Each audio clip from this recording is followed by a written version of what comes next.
What is Liberation Day in the news all around? I am not talking about some else Liberation Day जो कि हम भारत या south Africa या किसी देश की आज़ादी की बात करें।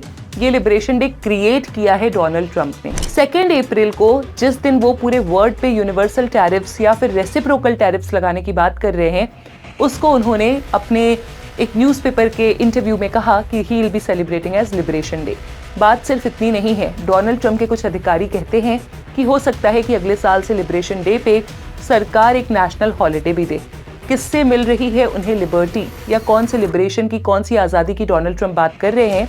तो डोनाल्ड ट्रंप कहते हैं यहाँ पे कि जो लिबरेशन उन्हें 19th सेंचुरी में मिला था, 19th सेंचुरी में 19वीं शताब्दी में जब यूएस ने जो टैरिफ्स थे उन्हें बहुत ज़्यादा आगे बढ़ाया था, प्रोटेक्शनिज्म यानी संरक्षणवाद का दौर था, उस समय जो लिबरेशन यूएस की इकोनॉमी को मिला था, यूएस के इंडिजिनस जो व्यापारी हैं उन्हें मिला था, वही लिबरेशन वो यूएस को देने का प्रयास कर रहे हैं।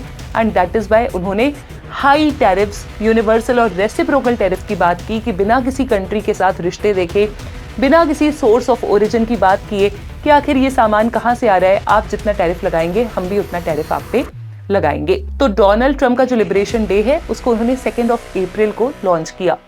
डोनाल्ड ट्रंप ने एक इंटरव्यू में ये भी कहा कि tariff is the most beautiful word in the dictionary. Yes, he said tariff is the most beautiful word in the dictionary, और उसका ब्यूटीफुल परिणाम हम देख चुके हैं 19वीं शताब्दी में। अब हम देखते हैं कि आगे आने वाले समय में इसका इम्पैक्ट इंडिया यूएस रिलेशन में कैसा पड़ेगा। You also want to know more about it, so stay tuned with me every Tuesday at 3 PM. I bring weekly current affairs for all of you. Thank you so much.